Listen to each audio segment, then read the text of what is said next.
ರಸದಾನಿಗಳ ವಿಧಗಳು ಮತ್ತು ಅದರ ಕಾರ್ಯಗಳು. Types of vacuoles and its function. ರಸದಾನಿಗಳ ಕಾರ್ಯ ಇದೆಯಲ್ಲ, ಅದು ಮಲ್ಟಿ ಫಂಕ್ಷನಲ್ ಇದೆ ವ್ಯಾಕ್ಯೂಲ್ಸ್. ಇದು ಅಂದರೆ ವನಸ್ಪತಿ ಜೀವಕೋಶದಲ್ಲಿ ಅಥವಾ ಪ್ರಾಣಿ ಜೀವಕೋಶದಲ್ಲಿ ಅದರ ಕಾರ್ಯ ಬೇರೆ ಇರ್ತದೆ, ಫಂಗೈಗಳಲ್ಲಿ ಬೇರೆ ಇರ್ತದೆ, ಪ್ರೊಟಿಸ್ಟಾಗಳಲ್ಲಿ ಬೇರೆ ಇರ್ತದೆ. ಹಾಗಾಗಿ ಅದನ್ನು ವರ್ಗೀಕರಣ ಮಾಡಿದ್ದಾರೆ. ಅವುಗಳಲ್ಲಿ 4 ವಿಧಗಳಿವೆ ರಸದಾನಿಗಳಲ್ಲಿ. ಅದರ ಬಗ್ಗೆ ತಿಳ್ಕೊಳ್ಳುವ. ಸ್ಯಾಪ್ ವ್ಯಾಕ್ಯೂಲ್ ಇದೆಯಲ್ಲ, ಇದು ಪ್ರಾಣಿ ಜೀವಕೋಶ ಮತ್ತು ಸಸ್ಯ ಜೀವಕೋಶ ಎರಡರಲ್ಲಿಯೂ ಕಂಡು ಬರ್ತದೆ. ಇದರ ಆಕಾರ ವನಸ್ಪತಿ ಜೀವಕೋಶಗಳಲ್ಲಿ ಗಾತ್ರ ಅಂದರೆ ಆಕಾರ ದೊಡ್ಡದಿರ್ತದೆ. ಯಾಕಂದರೆ ಇದು ಪ್ರೋಟೀನು, ಖನಿಜ, ಸಕ್ಕರೆ ಇವುಗಳನ್ನೆಲ್ಲ ಸಂಗ್ರಹಿಸ್ತದೆ. ಹಾಗಾಗಿ ಇದರ ಆಕಾರ ಏನಿರ್ತದೆ, ದೊಡ್ಡದಿರ್ತದೆ.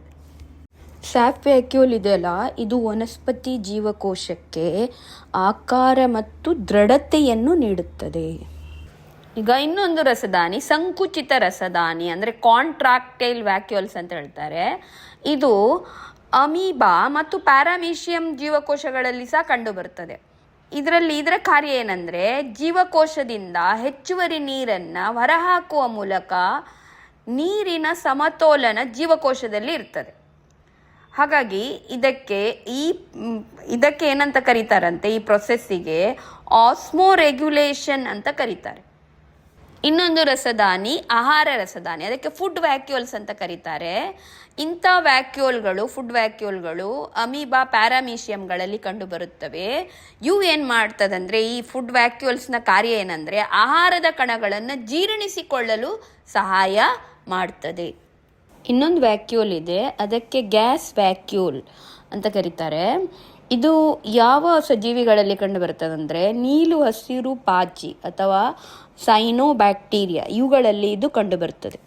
ಈ ಅನಿಲ ವ್ಯಾಕ್ಯೂಲ್ ಅಥವಾ ಗ್ಯಾಸ್ ವ್ಯಾಕ್ಯೂಲ್ನ ಕಾರ್ಯ ಏನಂದರೆ, ಈ ಸೈನೋಬ್ಯಾಕ್ಟೀರಿಯಾ ಅಥವಾ ನೀಲಿ ಹಸಿರು ಪಾಚಿಗಳು ನೀರಿನಲ್ಲಿ ತೇಲುವ ಸಾಮರ್ಥ್ಯವನ್ನು ಈ ಗ್ಯಾಸ್ ವ್ಯಾಕ್ಯೂಲ್ ಅದಕ್ಕೆ ನೀಡ್ತದೆ. ಈ ನೀಲಿ ಹಸಿರು ಪಾಚಿ ಅಥವಾ ಸೈನೋಬ್ಯಾಕ್ಟೀರಿಯಾ ಇದೆಯಲ್ಲ, ದ್ಯುತಿಸಂಶ್ಲೇಷಣೆ ಕ್ರಿಯೆಗೆ ಬೇಕಾದ ಬೆಳಕಿನ ಕಡೆಗೆ ಚಲಿಸುವಂತಹ ಸಾಮರ್ಥ್ಯವನ್ನು ಈ ಗ್ಯಾಸ್ ವ್ಯಾಕ್ಯೂಲ್ ನೀಡುತ್ತದೆ. ಈಗ ಬೇಗ ರಿಕಾಲ್ ಮಾಡಿ 4 ರಸದಾನಿಗಳು ಮತ್ತು ಅವುಗಳ ಕಾರ್ಯಗಳ ಬಗ್ಗೆ. ವಿದ್ಯಾರ್ಥಿಗಳೇ, ಈಗ ನಿಮಗೊಂದು ಪ್ರಶ್ನೆ ಇದೆ. ಸಸ್ಯ ಜೀವಕೋಶಗಳಲ್ಲಿ ರಸದಾನಿಗಳ ಮುಖ್ಯ ಕಾರ್ಯವೇನು? ಇದರ ಫ್ಲ್ಯಾಶ್ ಕಾರ್ಡ್ ಓರ್ಡುವ ಲಿಂಕ್ ಡಿಸ್ಕ್ರಿಪ್ಷನ್ ಬಾಕ್ಸಲ್ಲಿದೆ. PDF ನೋಟ್ಸ್ ಡಿಸ್ಕ್ರಿಪ್ಷನ್ ಬಾಕ್ಸಲ್ಲಿದೆ. ಚೆನ್ನಾಗಿ ಪ್ರಾಕ್ಟೀಸ್ ಮಾಡಿ ವಿದ್ಯಾರ್ಥಿಗಳು.